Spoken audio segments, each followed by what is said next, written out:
now time for the Billy C. Show, part of the BillyCBoxing.com network.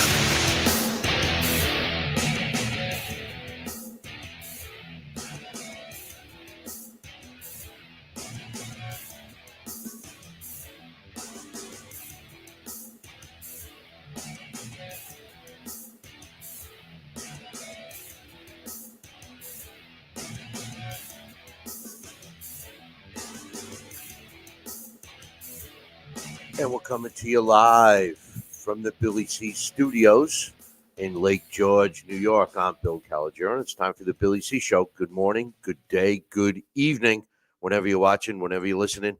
I hope you're doing okay today. Today's show is being brought to us in part by my book, Tom Molyneux, From Bondage to Baddest Men on the Planet, is available right now where all good books are sold, and you can get a copy of this book right now while you're watching or listening to this very show. Just visit Amazon.com and punch in Tom Molyneux or my name, Bill Calogero, and it'll pop right up. Today's show is also being brought to us in part by the website, www. You don't need the www no more.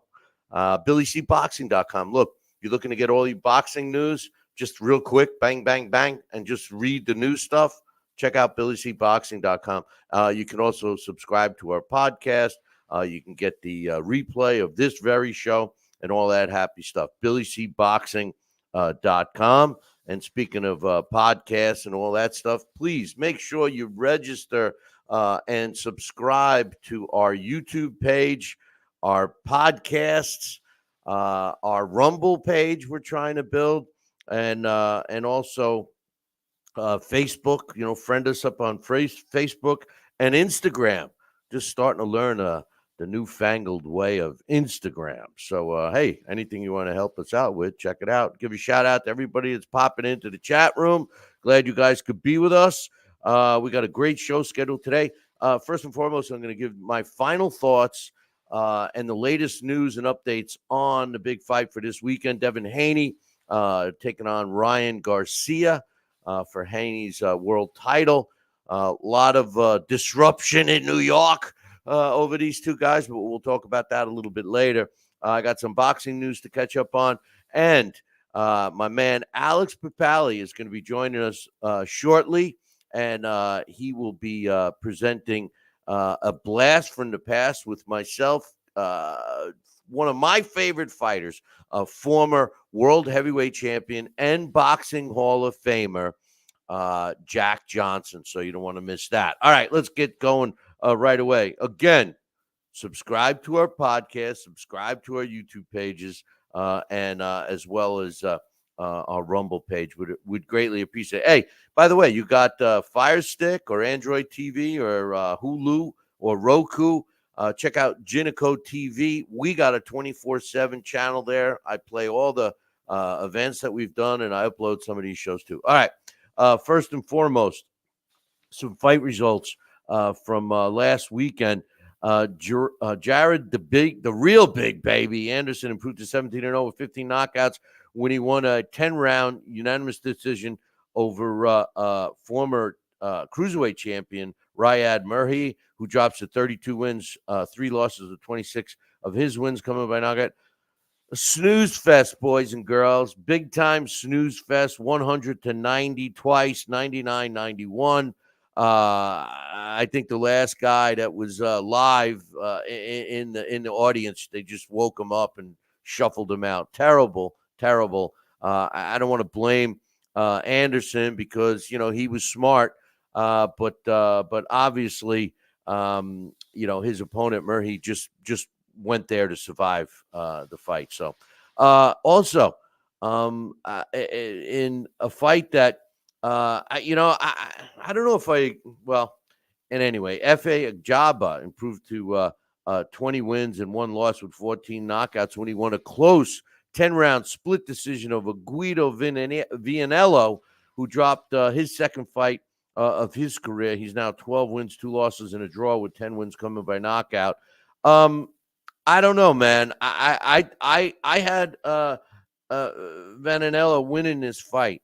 I was close. It could have been a draw, but I scored at 96-94 like one of the judges did. And then The other two had it in favor of Jogba, 96-94, both of them. So close fight on that one. And another fight, and that was on ESPN, by the way, boys and girls. And another fight was on DAZN in the super featherweight division. Zelfa Barrett improved to 31-2 when he stopped Jordan Gill in the 10th round. This was an entertaining fight, back and forth again. Two fighters that knew each other. I want to give a shout out to everybody in the chat room. My man Alex, you got to check your Gmail. I think he's trying to code me here. I'm trying to get him on the show here, and he's got to get his link. But I'm going to try and send it again. But in any event, I give a shout out to everybody that's in the chat room. All right, so let's get started with some news here. I want to catch up with real quick. I know you guys have seen it, but I just want to give my thoughts on this. They announced, and we did talk about it, but they announced the Wilder Zhang, which is going to be on the B2B and Bivol as the co-feature now. I like this fight. I think it's an important fight for both of these fighters, and we'll see what happens during this fight. I'm looking forward to it. But the rest of the card is another really good one. In addition to the main event, which I love, Filip Pegrovic against Danny Dubois. That's another good heavyweight fight.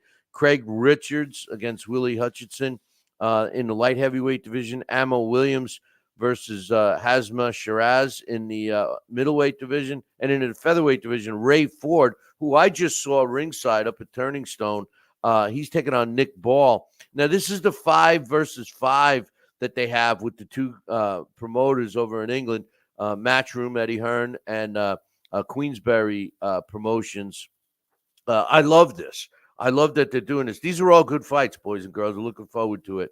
Another fight that was announced, Sonny Edwards and Adrian Carell are going to be taking on each other June 29th on DAZN in a 12-round flyweight fight. I told you guys how hot the flyweight division is. I got to be honest, I was never a big flyweight division fan, but I'm certainly becoming one because every flyweight fight I tune into, whether it's a known fighter, an up-and-coming fighter, or whatever, they're all entertaining. There's like punches from everywhere, just meteors of punches, But the truth of the matter is, you don't see many knockouts, but you see them beat the living shit out of each other, and it's kind of entertaining, But in any event, they announced the main event for a Niagara Falls show. The only reason why I'm bringing it up, these are just little things that are happening in the sport, but it's one I might go to. So it's taking place May 10th, Seneca Fight Night,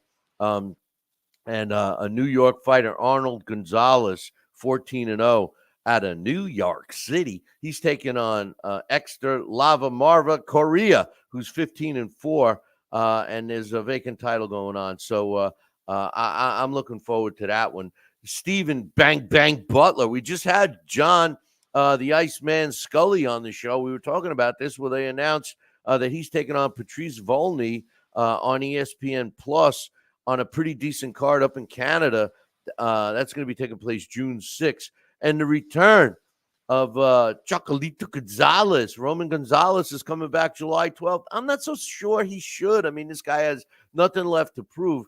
But it just goes to show you, Dave Wilcox of the Susquehanna Hat Company just joined us in the chat room. If you want to know what I'm laughing about, go in the chat room and see. But Roman Gonzalez says, I'm super happy and excited to be fighting in front of all my family and Nicaraguan people. It's going to be a dream come true if I can crown myself a 6-time world champion in 5 different divisions. For me and my team, the greatest of all time will always be Alexis Arguello. This guy doesn't have anything left to prove, at least in my opinion. I hope he's not doing it for the money, which he probably is, because he needs some. We'll have to wait and see. They haven't announced an opponent yet. Jojo Diaz returns to the ring April 27th. They're throwing him on a card because they didn't expect him to lose in his last fight. So he's going to be taking on Oscar Duarte on April 27th next week. So I'll look forward to that one. Luis Ortiz, remember him? He's doing the Geritol commercials now. No, I don't know if he's doing those, but he says he's 45. I think he's more like 52, but he wants to fight Jared Anderson because Bob Arum tweeted on social media that we're looking, and this is what he tweeted, we're looking for a heavyweight who thinks he can actually beat Jared Anderson. We need someone brave enough to get in the ring with Jared and give him a real battle. There's no one he would be reluctant to fight at this point, right? So who responds? Ortiz. He says, good afternoon, boxing fans. This is a message for Bob Arum. Bob, if you're truly looking to test Jared Anderson, give him to me. I can assure it'll be a great fight and a nightmare for Jared Anderson. I'm not so crazy about the older fighters hanging on. But this is one I kind of like to see, Ortiz has always amazed me, this guy, so let's see what happens. That might be a decent test for Anderson. And, I'm thinking, you think Ortiz needs money? I mean, or does he just love to fight? He just never looked it. He just was methodical to me.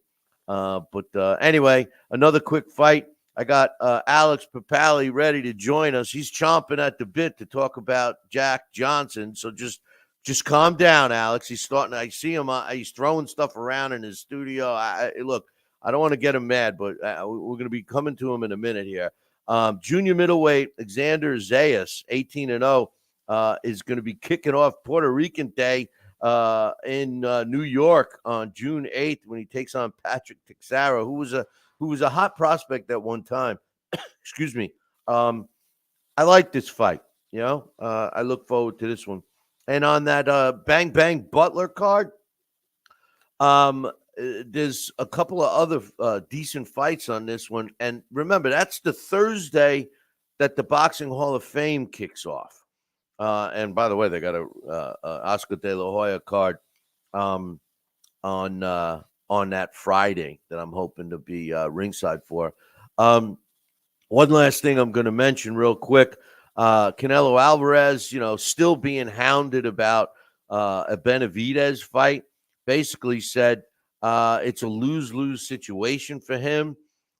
He never mentioned a rehydration clause, but that popped up, and he said, look, even if I did put a rehydration clause in there, and when I beat Benavidez, everyone's going to say it's because of the rehydration clause. He says, all I get with him is a guy much bigger than me. So, but anyway, without further ado, ladies and gentlemen, boys and girls, children of all ages, and for all you felines out there who happen to be big fans of this guy, joining me right now is none other than the main man, the myth, the legend himself. I don't know. He's going to send me some money, I hope. What's up, brother? Hey, Billy C. How you doing? Great to be here. Did I forget anything? Good to see you. No, that's more than generous. More than generous welcome. Well, good. Jack Johnson. Can't wait to talk. I haven't had a chance to really comment to the people in the chat room. I just want to thank everybody for popping in. But in any event, Jack Johnson, man. I got some clips of him ready and all of this stuff. But I think one of my most favorite still shots of Jack Johnson is this one right here. This photo with the look of James Jeffries on the canvas, and a lot of people in Jim Crow America at this time never even gave Jack Johnson the credit for already being the world heavyweight champion when this fight took place. But this was the icing on the cake. And this photo with Jack Johnson kind of looking, Alex, like he could continue this beating if you want. But if I were you, James, I'd stay there and go back to your alfalfa field. One of my favorite shots of all time. Take it away, Alex. Yeah, I think that's a photo that at sometimes in America, if you just having that could have gotten you beat up if you were the wrong color skin in the wrong neighborhood. But yeah, I got myself a nice black coffee, black and strong like Jack Johnson in my Ouija board mug to conjure the dead here. So yeah, let's do it. Yeah, I mean, I remember when I first heard about Jack Johnson, this guy my mom was dating had mentioned him, and because I was into Mike Tyson at the time, but I really wasn't into the history. I was 15, and he told me about that fight, the James Jeffries fight, and I thought he made it up. I didn't think that could possibly be true, and I got a Ring record book and started learning about him, and yeah, I was blown away. But yeah, Jack Johnson, born James Arthur Johnson, March 31st, 1878. That's 1878, boys and girls. Who was known as Jack Johnson. He had a lot of nicknames like Little Arthur and Papa Jack, and grew up in Galveston, Texas, and really got his start in what we don't know a lot about. I know you've done a lot of research on it, but it wasn't, I think they're probably best described in Ralph Ellison's novel, The Invisible Man, but they were called battle royals. And these were these sort of racist, well, not sort of, they were just plain racist bouts where, 6 to a dozen black fighters would be thrown into a ring blindfolded. And would have to, it was sort of the last man standing type thing. Joe Gans had a history, with battle royals, and Jack Johnson became successful. And to think that, to be able to fight in a situation like that and do well, that's kind of hard to believe, because just incredibly, incredibly dangerous. You don't know where the punches are coming from. And yeah, so not only that, I don't mean to interrupt you, but think about that. It was also degrading for these guys to even get in the ring and do that. It was like a circus. It was like a circus act, that they were doing it literally on cards where white fighters were fighting, and they were getting all the accolades. And then, hey, let's, in between the main and co-main event, let's throw in this act, and they get 8 to 10, sometimes 12 of these fighters, like you mentioned, blindfold. Sometimes they weren't blindfold, but a lot of times they were, and they'd go at it until the last man was standing. At least he thought, and all of a sudden, out of nowhere, he gets punched, right? But and I think in Colleen Aycock and Mark Scott's biography of Joe Gans, they do a good job of describing, the kind of style that you would think would do well in a situation like that. And that is to really cover up and, keep an angle, so that you're harder to hit. Now, of course, it's going to be much more difficult when you don't know where the other guy is. But the more covered up and the more defensive you are, very likely the longer you're going to last, at least, than if you're just wildly swinging. And that was the thing about Jack Johnson. Jack Johnson was he had very good power. He was a big man, but he was incredibly skilled defensively. And that sort of defensive mastery was way ahead of his time, and very much ahead of the majority of white fighters of his era, who really tossed defense aside in favor of aggression and pressure. And remember, boxing is a spectacle as well as sport. So, the sort of, combat hungry audiences wanted to see, somebody just get whacked out. So defense wasn't really high on their agenda. But if you wanted to be good at the game, you had to, stick around. And the way to do that was to protect yourself. Johnson was also very skilled at infighting, which is something that we don't see quite as much, especially when you have an over-official referee. They kind of stop infighting. But infighting is like, and John Scully is a great guy to ask about that.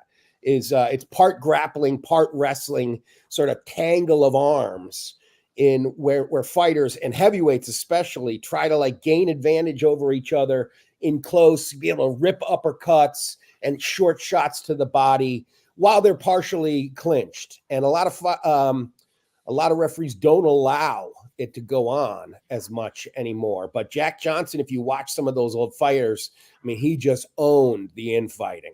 I have some clips I want to play, and before I do it, I just want everybody that's going to see these to understand one important thing, because I've been in arguments with some boxing fans, and hey, I call a spade, the young ones that don't understand, and they're always complaining to me that when they watch the videos of Jack Johnson, that he just didn't look as good as I make him sound, because I think he was one of the greatest fighters of all time.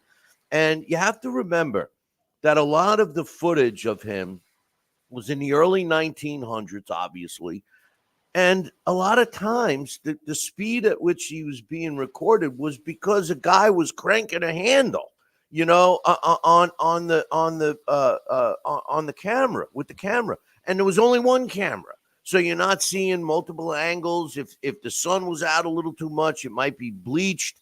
If the canvas wasn't good, I mean, all these things added to it. So let me show you. I have some highlights here that will run, and this kind of shows what you were just talking about. Now he's laughing, smiling, and there's an uppercut that he lands, right, and it almost looks like that particular fight that we just saw. He's clapping because the guy survived the punch, right? So he was intimidating. Here's another example of defensive proudness. There was an uppercut.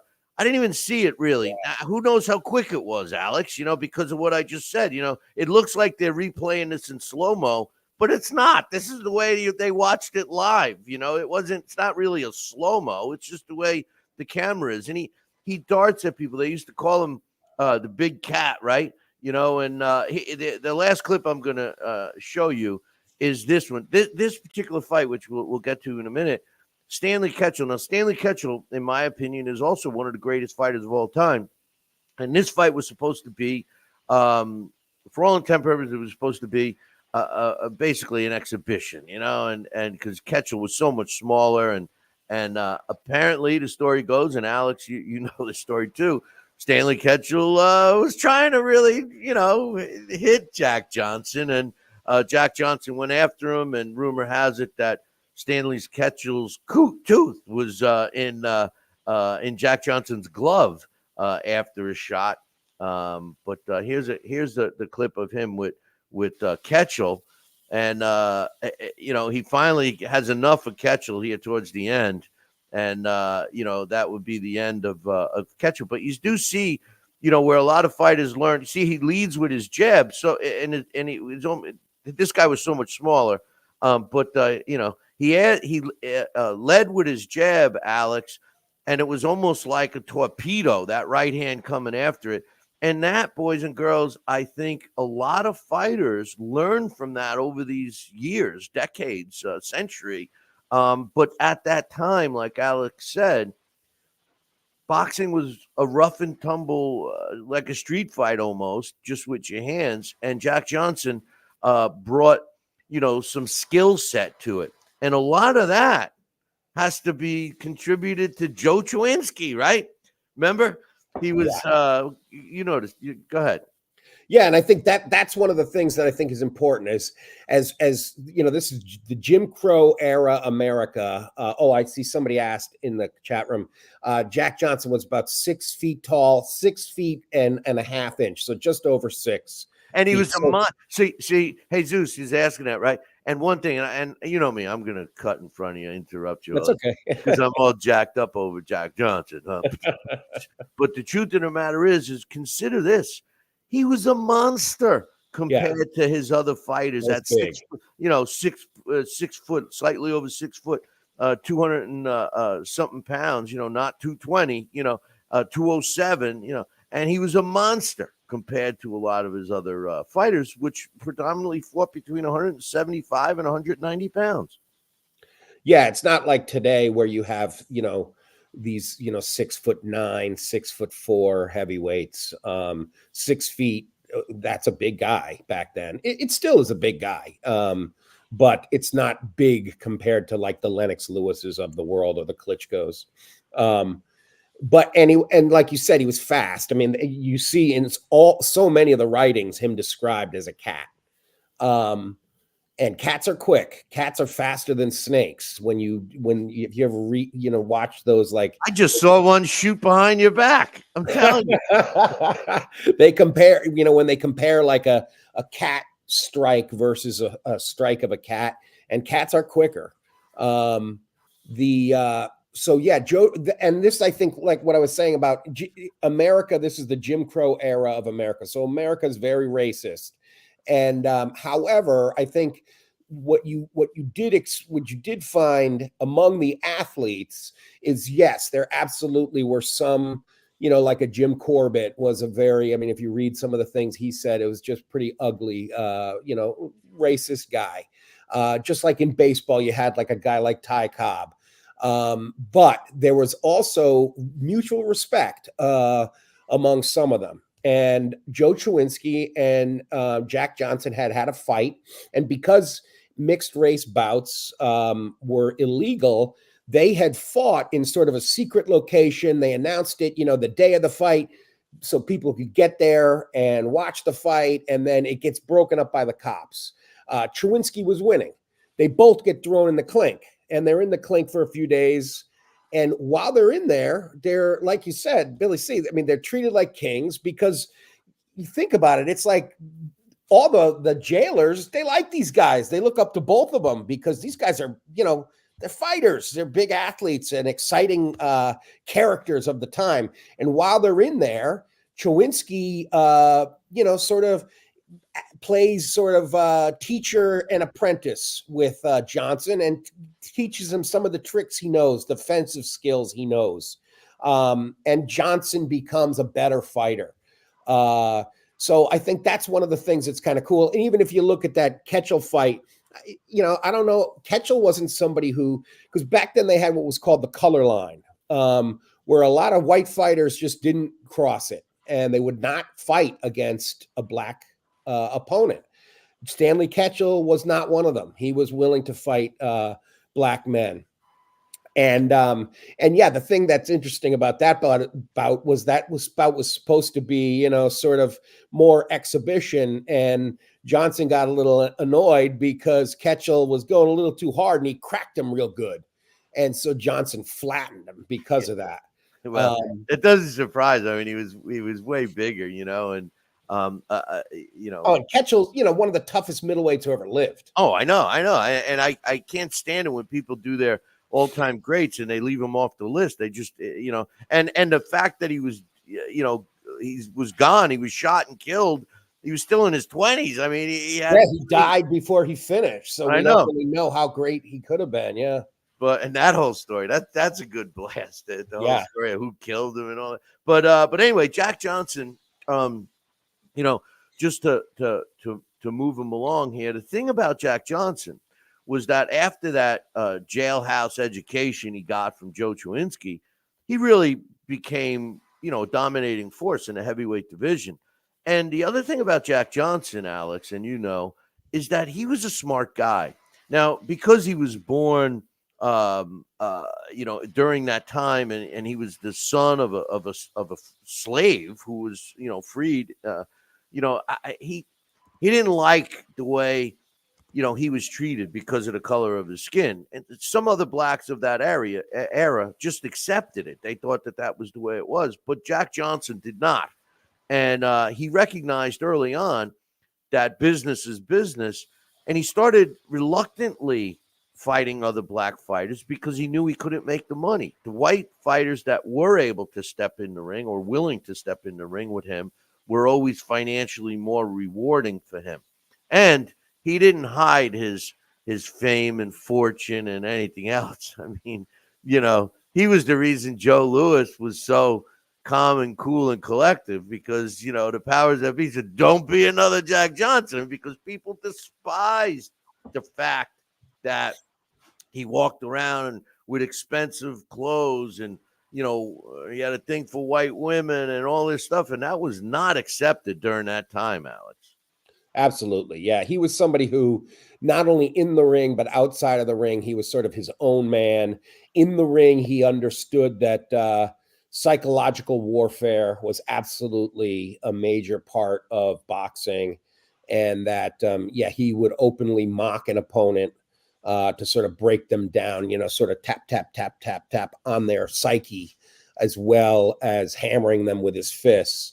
But outside of the ring, he lived a very flamboyant lifestyle, which really, really flew in the face of white America, who just did not like to see this black man become,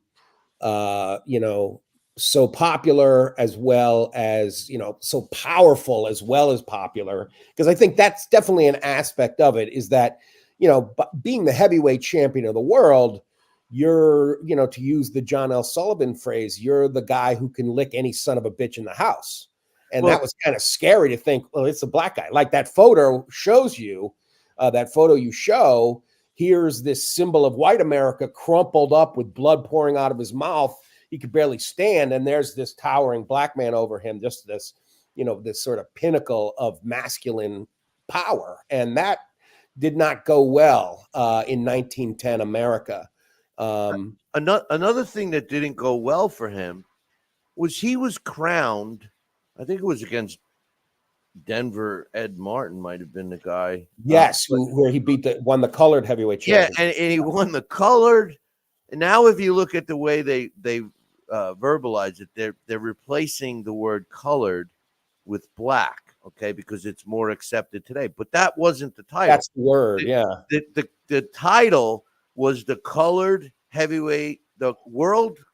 It was the colored world heavyweight championship, and that pissed off Jack Johnson even more because in his mind it was only, like Boom Boom Bencini said, there's only one world and there's only one champion. It shouldn't matter with the color. And one thing, everything I've read, Jack Johnson is one of my all-time favorites. So I've read so many books on him. There was comics out on him. I mean, there was so much, several movies. My favorite of all of them, I think, was Papa Jack. And then there was the one he wrote where he was like a superhero. Yeah, that was my favorite. And then there's the one that he wrote where he was kind of like a superhero. You remember that one? Right. Where he was saying he was a spy and that he wasn't really in exile. He was a spy. But anyway, we got to get to all I think that's the one where he even describes not only surviving a shark attack, but like killing the shark in the I think it might be Jack Johnson is a dandy. I think that might be that one. Because wait a minute. What wasn't one of them? Wasn't one of them originally in French? I think it's very possible because France was a lot more friendly to black fighters. And eventually when he did defend the title against an African-American, it was in France.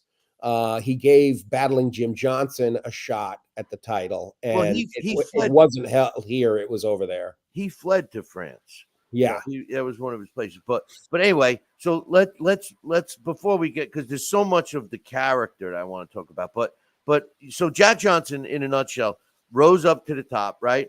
And he was being really considered a head and shoulders of talent-wise above any other fighter up until his point. I mean, James Jeffrey was considered the best. As a matter of fact, he retired because he felt that there was just nobody on this planet that could match him in the ring. And most boxing fans felt the same way. He actually got to pick who the two guys that were going to fight for the title he was giving up. And ultimately, Jack Johnson beat Tommy Burns for the world heavyweight title. And that's when the world started begging 315-pound, which he wasn't in his fighting days, James Jeffries, to get off the tractor stop bailing that alfalfa hay, and please save the white rays from these black rays, and come back and fight. And that's, I'm not exaggerating, right, Alex? Absolutely. Yeah. I mean, that was, 1908, the day after Christmas. He beats Tommy Burns. A lot of ways they write it is that he had to chase Tommy Burns halfway around the planet to get the fight.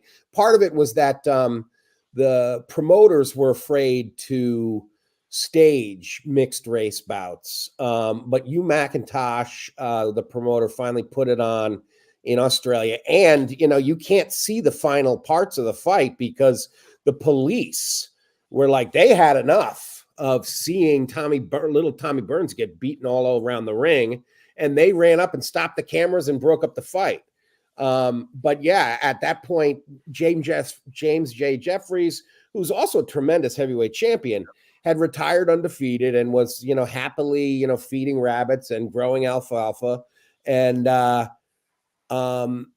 there was a public outcry like, please come back, beat this guy. And so that was the first time they started using the phrase fight of the century was the July 4th, 1910 Reno, Nevada fight with Jeffries versus Jack Johnson. And, like you said, like that photo shows, it was 15 rounds.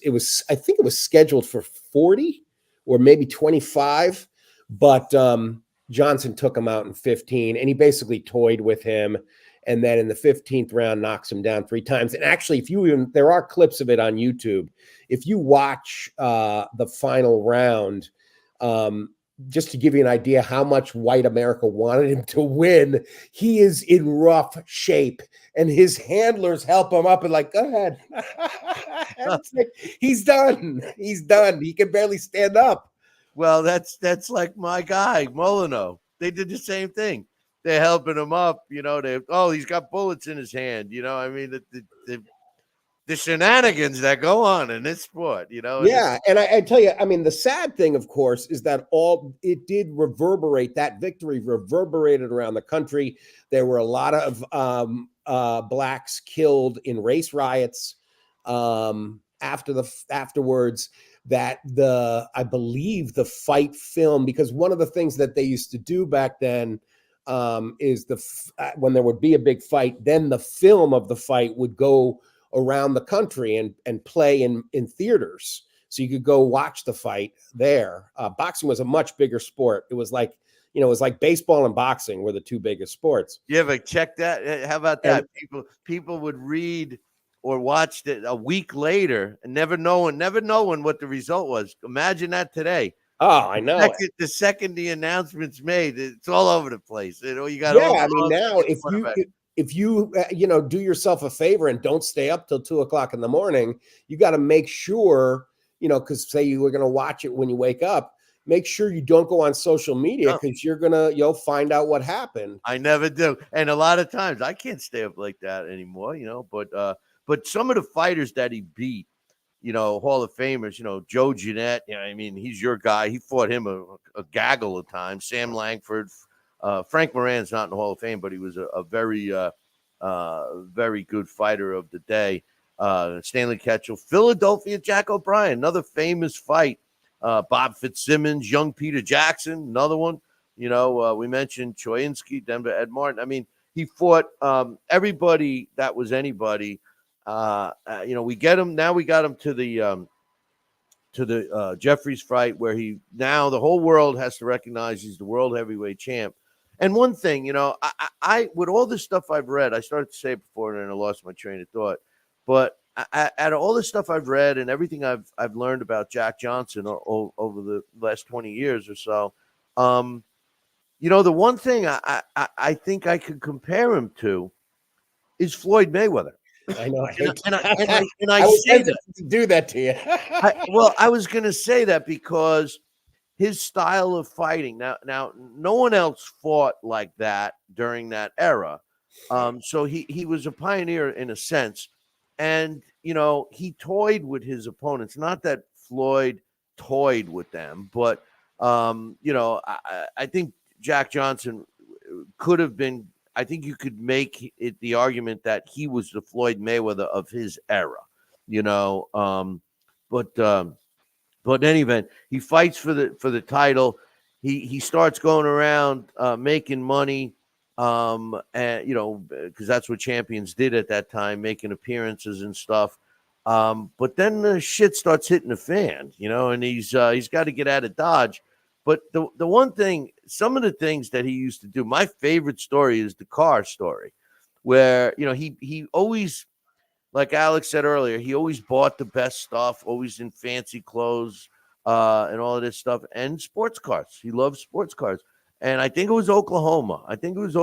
He was racing through Oklahoma, gets pulled over. He's lucky he didn't get hung up on a tree right there. And they give him a ticket, and they tell him it's $50.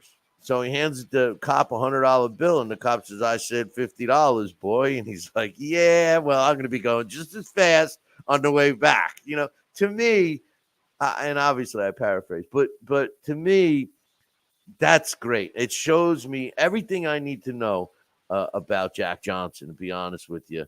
But the thing that got him in the most trouble and was his downfall was the fact that he had a tendency to let the little head do the thinking for the big head, Alex. And one of the things he shouldn't have ought to done was take his own wife across state lines, because ultimately that was illegal. Even though it was his wife, she was a prostitute, but they did get married. The Mann Act, and that was his downfall, wasn't it? Yeah, like a lot of fighters before and after him, he sure liked women, and there was 3 women specifically who played major parts in his life. One was Etta Duryea, who was sort of he fell in love with her I believe in France, and she was a bit of a socialite. She was like, I think 28 when they met, and she always battled depression, and eventually she did kill herself. And they had a tumultuous relationship. He had a tumultuous relationship with all of his girlfriends, and some of them did become wives. I don't believe him and Etta Duryea were ever married, but the woman that he started dating after Duryea was Lucille Cameron, and she was the one who he had been traveling across the country with. And, the American government was looking for something to get on this guy. They couldn't beat him in the ring, so they had to stop him somehow, because he was intensely popular. He was one of the most popular athletes on earth. Because, he was so upsetting to the white establishment, there was, if we can't beat him in the ring, well, maybe we could get him some other way. And that was the way to get him. And it was Lucille Cameron's mother, who I believe turned him in, who said, "Look, I'd rather my daughter be in an insane asylum than be with him." Yeah, but she used different words than I. No, but Lucille definitely.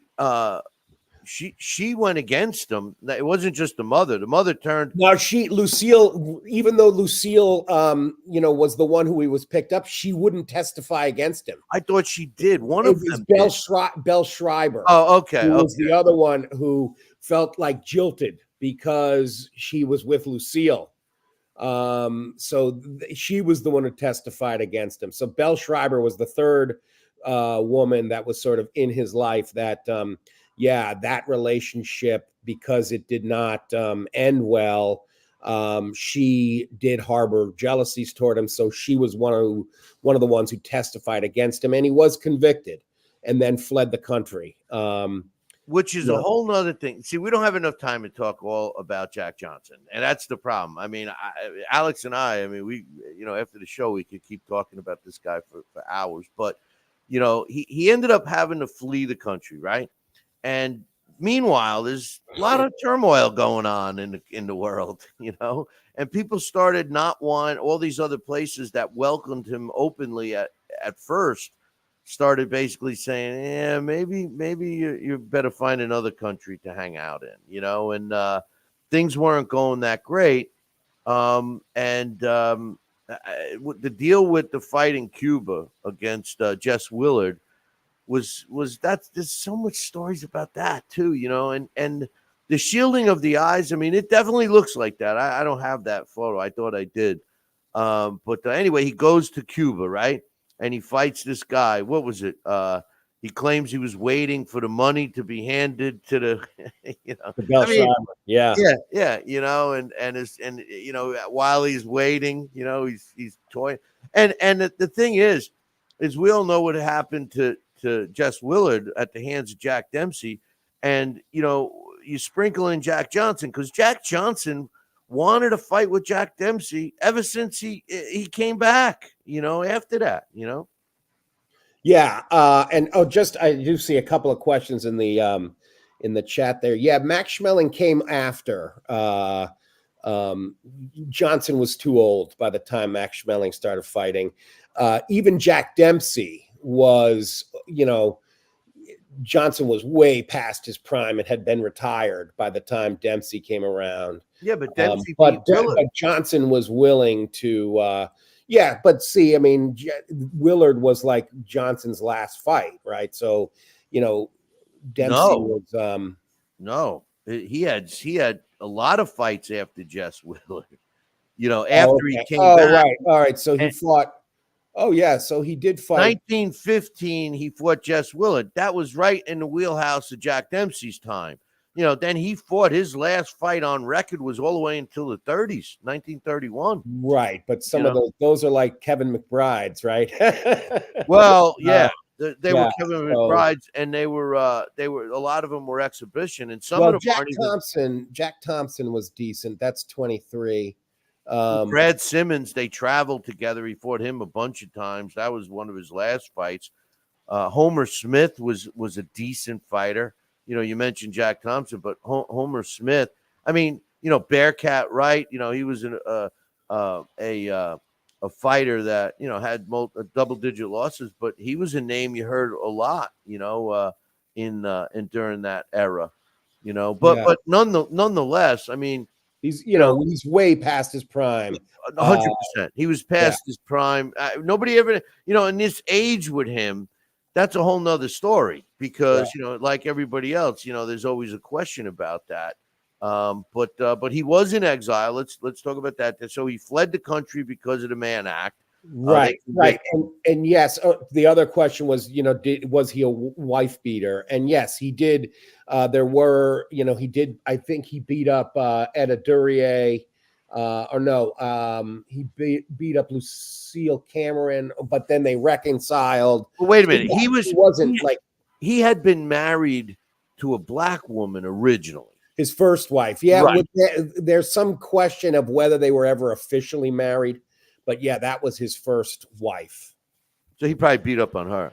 He could have, yeah. I mean, I think that it was a different time. Not to excuse it by any means, but are you saying, Alex, that occasionally during that era you had to, give him a couple of smacks to keep him in line? Is that what you're saying? That was certainly the prevailing sort of understanding. Is that it wasn't that uncommon.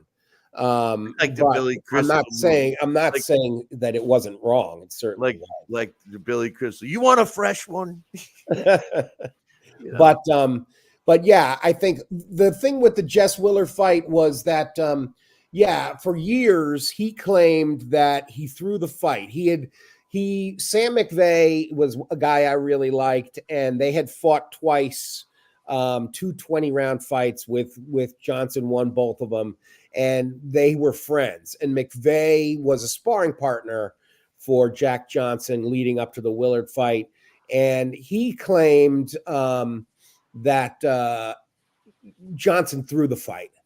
However, if you watch the fight, Johnson's in control for like the first 15 rounds.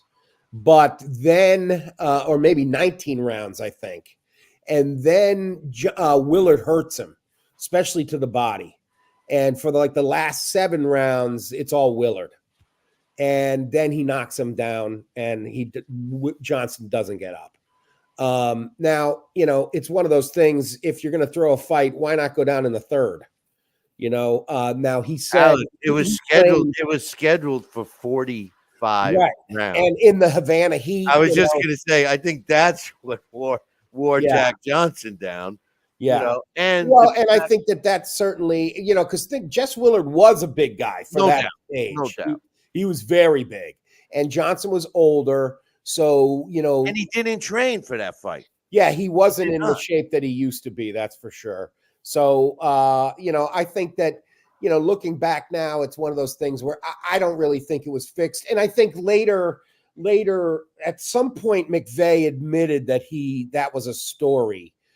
He had told the journalist he was taking a train from Florida to New York or something, and had told a journalist whose name now it just slips my mind, who was a very famous journalist, and that's why that story got so much traction. But I think years later, McVeigh, not too many years later, because McVeigh died young too. But he was McVeigh, also starting to lose his mind, I think. he might have, and he died of, I believe he died of pneumonia. But I think the biggest knock on Johnson is that against those guys, and not so much McVeigh, because I think McVeigh's style was a little cruder. That I think no matter when they fought, Johnson would have beaten him. But Langford and Jeanette, the fact that he gave battling Jim Johnson the shot when he was heavyweight champion instead of a guy like Sam Langford or Joe Jeanette, that to me is the only thing that, that to me is a very Floyd Mayweather-esque move. And I think that's where the comparisons to Floyd are accurate is that he was very cautious, and he knew, I think, what we still know now, and we've seen, especially in the last few, in the last decade or so, is that being heavyweight champion, one punch can change everything. And the thing about Langford, he had beaten Langford, but when they fought, he was like 30 pounds heavier than him. I know, but the thing of what he always said, and I guess it doesn't really add up, but he always said that there was no money, there was no huge demand for him to fight Langford.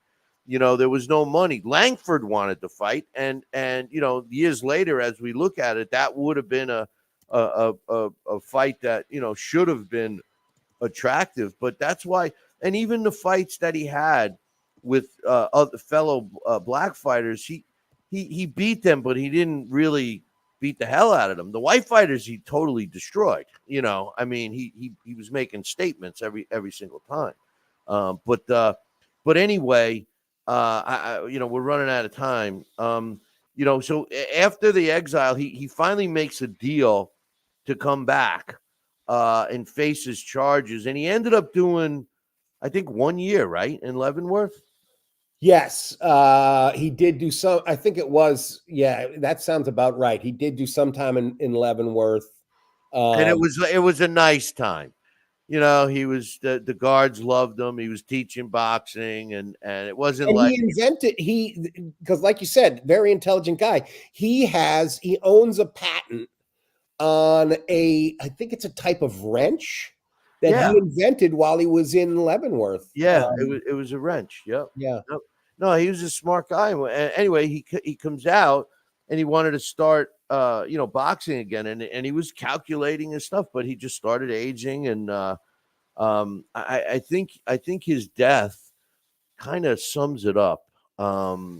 Unfortunately, the way the prejudice was against him, the way he hated the fact that it was, and then how a guy like Jack Johnson, as famous as he was, and ends up kind of dying in obscurity because he was in a car. Him and a buddy went to, I believe it was North Carolina, right? They were on their way back to New York to watch the Billy Conn Joe Louis rematch. Right, and they wanted to stop and get something to eat, and they stopped at a diner in North Carolina, and they didn't want to serve him because they were black.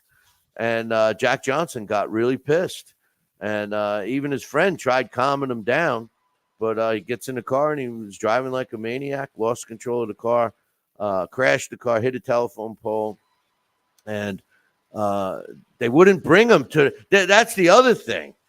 You remember, they wouldn't bring him to the hospital that was like right up the street because that was a white hospital. They traveled another, I think it was 30, 40 minutes to the black hospital, and they plop him on he's in the ER, and somebody said to the doctor, "Hey, we got such and such," and he looked at him and he said, "This is Jack Johnson that's here," and he passed away. His last fight of record was 53 years old, but Alex, I'm almost positive that he fought into his 60s. I mean, he died at 68, but I'm 100% sure that he fought into his 60s doing exhibitions. There's a great video of him sparring for war bonds against Joe Jeanette. Let me see. I'll put the link in the chat here. Oh, and look, somebody colorized it. Yeah. And they are both old. They're just having fun. But I'll post it here in the link here. Email it to me. I never saw that one. Yeah, it's pretty cool because and I think that's the thing about him is that to do that for the country that didn't really treat you that well. It shows the kind of guy he was. That he does it for the money. Well, and I think to raise war bonds, for the effort for the war effort for this country, because it was a world war. I think it was like in 41 or something like that. Yeah, I think, and one of the lines that I've always loved is the first. I forget, like I said, it's one of his autobiography. I'm pretty sure it's Jack Johnson is a dandy. In the first line, he mentions that he wanted to go to New York City because he wanted to learn about this guy named Steve Brody.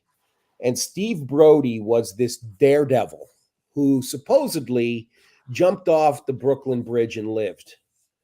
And I always thought that was fascinating because it showed you the kind of guy that appealed to Jack Johnson, was a guy that breaks rules, who does death-defying things. And the other thing about Steve Brody was he was kind of a phony. Is that supposedly he faked jumping off the Brooklyn Bridge. Well, he bought it first, and he right? He had a bar. And that part of the way he thought he could popularize his bar was saying, well, the owner is this big daredevil. So I always found that interesting and sort of revealing that was something that appealed to a young man, to make him travel across the country, to go north. I always liked that. Yeah, well, those Irish guys. But anyway, Jack Johnson, like I said, Alex and I could continue talking. Obviously, we left a lot of stuff out about Jack Johnson, but former world heavyweight champion. He was inducted into the International Boxing Hall of Fame when it first came out in 1990. There are a discrepancy of how many fights and stuff he had. But according to the Hall of Fame, he had 123, 77 wins, 13 losses, 14 draws, and 19 no decisions, with 48 of his wins coming by knockout. He also fought during the newspaper decision era, too, some of his fights. So, they didn't keep the records like they should have, but Jack Johnson way ahead of his time in terms of boxing skill, and I think generations after him tore a page out of his book. And we mentioned earlier about Joe Louis. Well, when Joe Louis, he was actually, not only was Jack Johnson the first black world heavyweight champion, there wasn't another one until Joe Louis. And they were very careful with Joe Louis not to be flamboyant and do all the things Jack did, because not only did he turn white America against him, he actually turned black America against him too, because they were paying the price for his flamboyancy, if that's a word, Alex. because they would take the beating for the guy. They'd be walking down the street and there's another black one. Let's beat them up for Jack Johnson. Right. Because of Jack Johnson. So he was, but he stuck to his guns as much as he was, for the black American people. He didn't want to cave in. He wanted to do it, as Frank Sinatra said, his own way. Yeah, I think that's what makes him sort of an American hero, in the sense that he's his own man, and absolutely, a hero for African Americans, because he was just, I mean, the amount of bravery that must have taken. He certainly suffered for it, but that's just admirable. And I think the other thing, there was definitely an impact of it, because Jack Blackburn, who was Joe Louis's trainer, had been a fighter in this era. He was a lightweight. And so he, witnessed up close, he was in the same sport at the time during the color line. So he was aware. And that was, the 3 rules that he gave to Joe Louis coming up was, never mock or brag about beating a white opponent. Never get your photo taken with a white woman, and let your right fist be your referee, because there's a lot of times you're not going to get a decision. And and I think that's one of the reasons why, because when Joe Louis became so popular, he was very humble, and he became, I mean, I can remember my great-grandfather, who was an Italian immigrant, absolutely barely spoke English, absolutely adored Joe Louis. So Joe Louis had this cross-racial appeal that he could appeal to anyone, not just Black Americans. And Jack Johnson didn't quite have that. He definitely gets, I think in some ways, Johnson gets more respect now because of his bravery, and his, individualism, and just looking at that as a point of pride now than he did at the time. That's for sure. Jack Johnson, one of my favorite fighters of all time. Alex, thanks for enlightening us on him. Hey, one thing about Joe Louis, to be honest with you mentioned that about Joe Louis. I've never heard one person ever say that they didn't like Joe Louis. I mean, did you ever meet somebody that said, you start talking about boxing and you mentioned Joe Louis? I hated that guy. I never liked him. I never heard anybody. No. You could say that about almost every other fighter. There's always somebody that didn't like him, Yeah. Never heard anyone say that about Joe Louis. No, I agree. Never. Yeah. But, anyway, well, listen, Alex, I appreciate it. And great to be here. Great to see you again. Play hooky for them damn little kids when come back on. Everybody loves seeing you on, and maybe we'll do a special and revisit Jack Johnson and some more. Stanley Ketchel, I'd like to do. I know you wanted to do one about this new fighter. What's his name? Mike Tyson. Oh, wait. Yeah. The only reason I think is just because by July, where everybody's going to be talking to him, and there's a whole new generation that doesn't know anything about him. They still aren't gonna, because that just think of him as that guy with the tattoo on his face. That guy, that's not gonna be whatever. Well, yeah, I mean, I think another show. Well, but the thing about it that's going to be fun is they just announced that the Katie Taylor Amanda Serrano rematch is going to be on that card. So what did they I'm psyched for that? Did they give Amanda Serrano a new eye, or did all of a sudden it's I think just as well as I do, being a longtime fond of the sport, is that's sometimes what happens in rematches of great fights is by the time they meet again, both fighters have been diminished just because of the brutality of the sport that they're in. But yes, I wouldn't be surprised if there's still just incredible moments in it. Yeah. Well, I know I'm going to have to watch it, but in any event, Alex, looking good. And I'll talk to you soon, brother. All right, Billy C. Take care. Thanks so much. Hey, no problem. Thank you. That's my man, Alex Papali, giving us a heads up. I know we went over a little bit, but Alex is worth it, and so is Jack Johnson. Okay, Devin Haney, Ryan Garcia. The big fight is this weekend. Okay, so they had some. First of all, they're causing havoc in New York. I mean, Devin Haney and Ryan Garcia, wherever they go, they're pushing and shoving. Even Devin Haney's father made a comment. I thought I had the clip here about, he's going to order his son to kill him, and if he dies, he dies. And Oscar De La Hoya came back and said, "Whoa, that's a little crazy. You shouldn't say that." Blah blah blah. But these guys go back a long time. They're the same age. They fought in the amateurs together. But the final comments that I heard from the workout sessions yesterday, Devin Haney said, "I mean, none of Ryan's antics has really gotten under my skin," which, by the way, Oscar De La Hoya, I didn't have it on today's show, but Oscar De La Hoya claims late last night that he is getting under the skin, but, he's on the other side. But anyway, he says, "I'm a true professional. When I get into that ring, I'm going to do my job no matter how I feel, no matter what Ryan shows up or whatever he says. He can say whatever he wants to say. I'm going to let my hands talk in the ring on Saturday.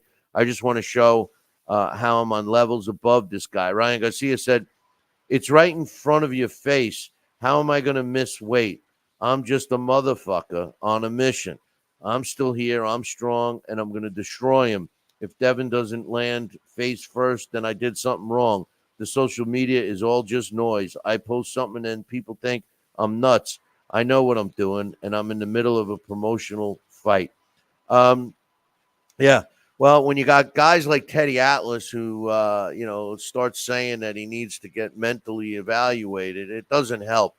Teddy needs to be mentally evaluated. But he's a nutcase. Let's be real. I used to love the guy, but he's off the deep end right now, in my opinion.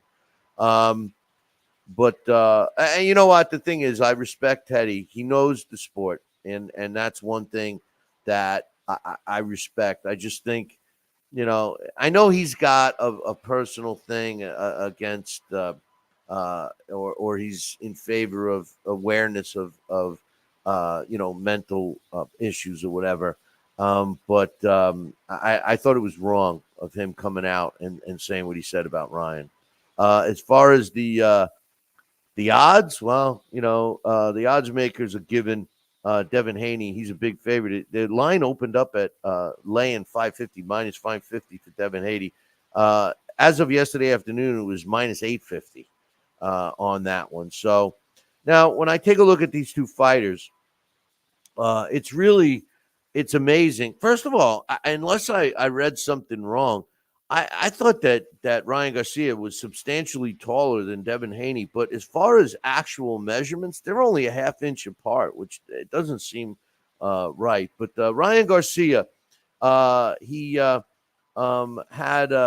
his record is 24 wins, 1 loss, in which he was stopped. 20 of his 24 wins came by knockout. His only loss was to Tank Davis. That took place on April 22nd of last year. He lost via a 7th round knockout. He had 44 amateur fights. 29 of those were wins. 15 were losses. The computer ranks him at number 4, and the WBC has him ranked at number 6. But no one else, the other 3 major sanctioning bodies, WBA, IBF, and WBA, don't have him ranked, which I thought was pretty strange. He's definitely a top 10 fighter in the junior welterweight division. And technically, he's been fighting at the junior welterweight division since 2022 when he was fighting over 135 pounds. Yes, he had to drop down to 135 for the Gervonta Davis fight, but he has grown into a legitimate junior welterweight. When you look at his career, he's fought some decent opposition throughout his career. I'm going to get to Devin Haney in a minute. He didn't fight as good of opposition as Devin Haney has, but he has fought some good opposition. His last fight was an 8th round knockout over Oscar Duarte. He also has wins over Javier Fortuna, which was a 6th round stoppage back in 2022. Also in 22, he won a 12-round decision over Emmanuel Tago. He's got a 7th round stoppage over Luke Campbell in 2021. And he blew out Francisco Fonseca in the 1st round, as well as Romeo Dono. Decent opposition throughout his career. He's only 25 years old. 70-inch reach. He's got 100 rounds of his 25 fights with an 83.3% knockout ratio. We all know that he's a talker, but no one has said that he hasn't taken this fight serious, and no one has said he hasn't been putting in the work in the gym, including his new trainer, Derek Gainer, who says that he's been busting his ass. Oscar's been saying it, but Oscar's his promoter. I believe he's been working hard. I like Ryan Garcia. I don't know why, but I always have. Now, when you look at Devin Haney, it's the opposite for me.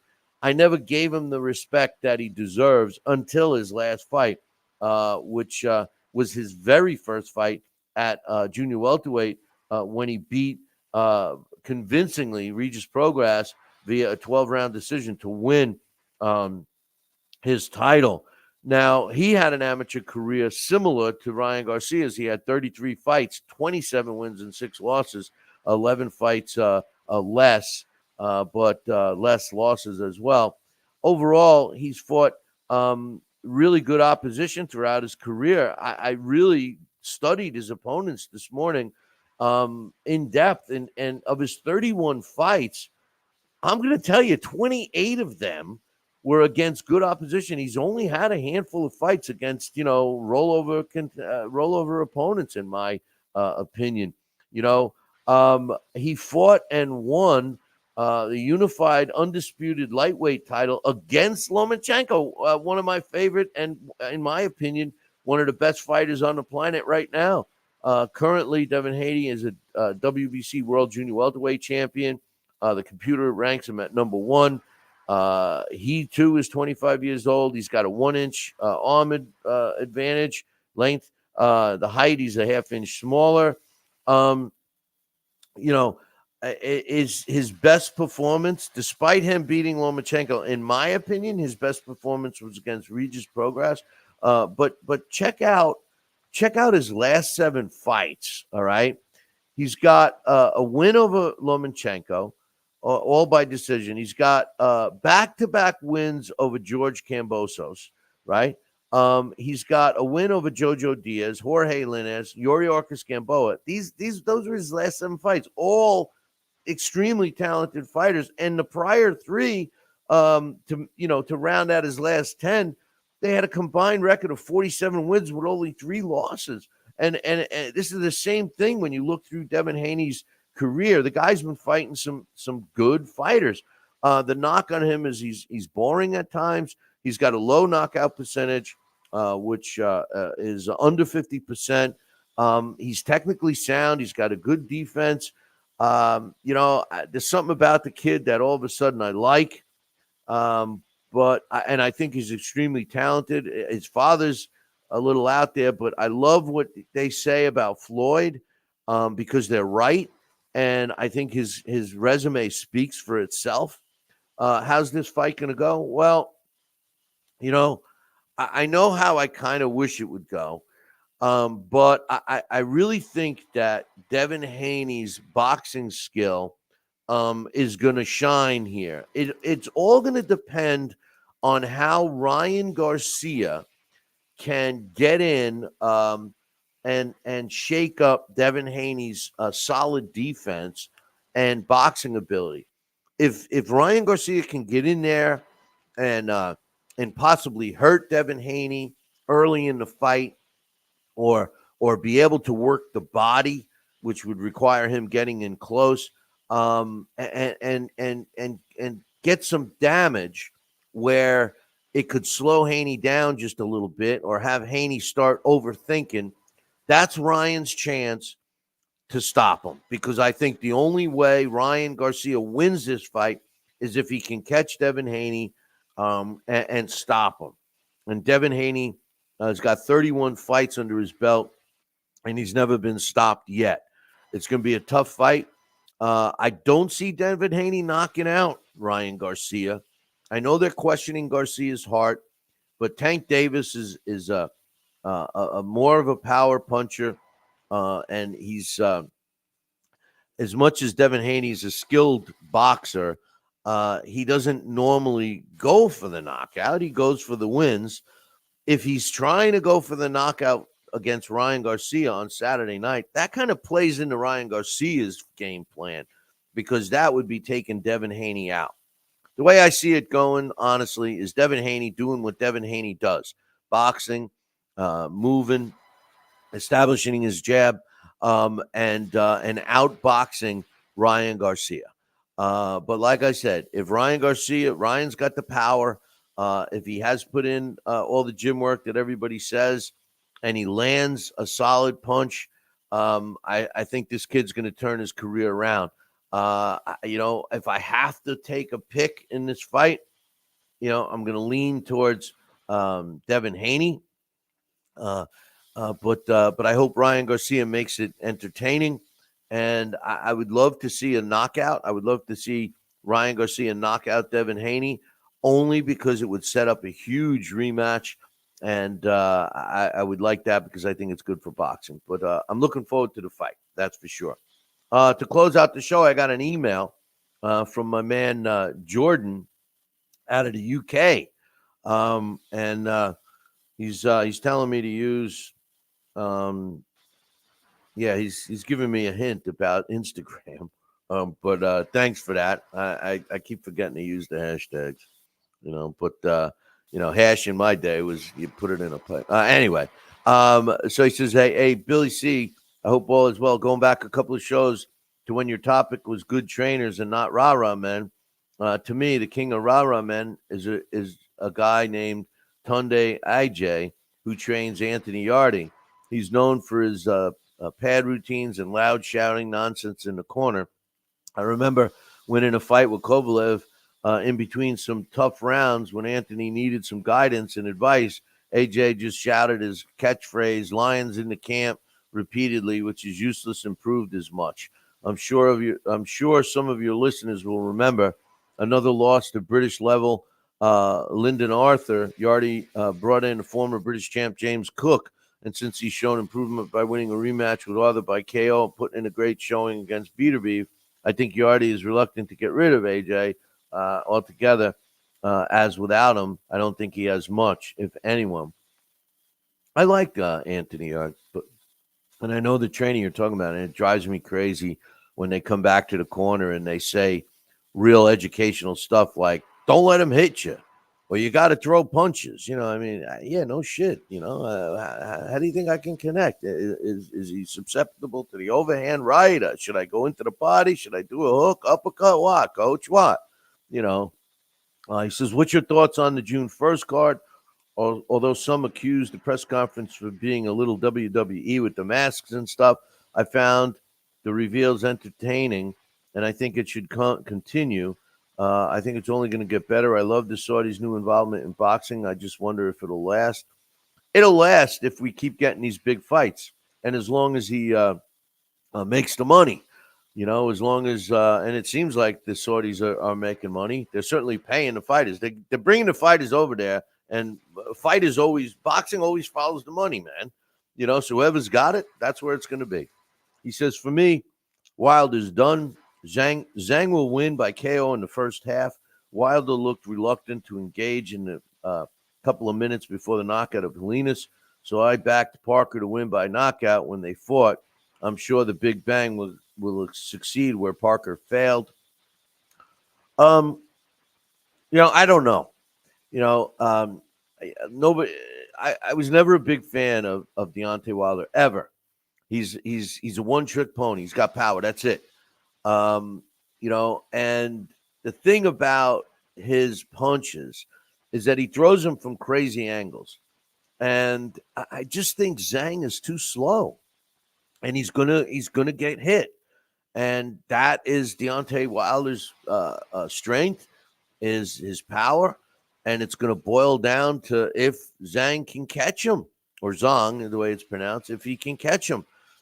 Parker is fast. He caught him. Tyson Fury can catch him.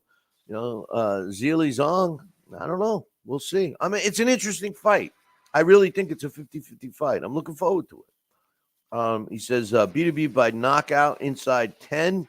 If Bibble couldn't get rid of Lyndon Arthur, then he will have no chance of Beterbiev, and Beterbiev will catch up to him at some point. Um, you know, I have to agree. I have to agree. Bivol is an extremely talented boxer. But Beterbiev, like John Scully was saying the other day, I mean, he's an underrated boxer, and he's got that freakish power. There's no doubt about that. So give a shout out to my main man, John Muskiunis. You can catch some of our shows, I think, on LDL TV. He did a lot of our stuff, and now he's posting this show up there. So check it out, ldltv.com. And lastly, Jordan said, just want to add one more thing. What's your thoughts on Ben Davison? For a young guy, he certainly comes across well in the interviews when breaking down fights, at least in my opinion. He's attracting young fighters from the UK, like the McCormick brothers and others. He says, I love your show. I've been listening for 15 years and now. Well, I appreciate it, Jordan. And you know how much I love the UK boxing fans and the scene. All I could ask is anybody that is in the UK, try and get me over there. I want to do my show from there for at least a week, just at least a week, or more. I don't know. I like Ben Davison, and what makes a trainer great. Okay, I'm not saying he's great yet, but what makes a great trainer, or what makes a trainer great, is a trainer's ability to utilize a fighter's natural attributes and help him utilize them against his opponent and maybe build from it. I'll never forget. Now, Kevin Rooney at one time was a real good friend of mine. We all know that he was very successful with Mike Tyson. And as a matter of fact, Mike Tyson was successful with Kevin Rooney. It was a match. Sometimes you get a trainer in a boxer match that they're unbeatable together, but when you separate them, neither one of them can win. And it seemed to be the case with both Mike and Kevin. I promoted a fighter with Kevin early in his career. His name was Leonard Pierre, and Kevin trained Leonard the same way as he trained Tyson. But what I noticed when I was up at the gym in Catskill, which he still played Customato old tapes, you hear Cuss's voice shouting out the punch numbers and stuff. But Kevin Rooney, and Kevin, if you're watching and listening, I love you, man. But, he had a tendency to train everybody the same way, the peekaboo style. And there was one fighter specifically named Curion Williams, and he was a tall, lanky fighter. And, if he was taught to utilize his jab more and move around more, I think he could have been a much better pro than what he was. But instead, Kevin had him crouching down and bobbing and weaving and stuff. And it just didn't work for that body. So I think that a great trainer, or a trainer that is exceptionally good, is one that can take and take a fighter, his natural abilities, and improve on it. Similar to Manny Stewart, it comes to mind as one of the best. Angelo Dundee, he did the same thing. These great trainers, they're able to, fine tune a fighter. And I think Ben Davison, it could be one of those guys. To be honest with you, what I saw his success with Anthony Joshua and Anthony Joshua's last fight was just phenomenal. It was phenomenal. It was a phenomenal.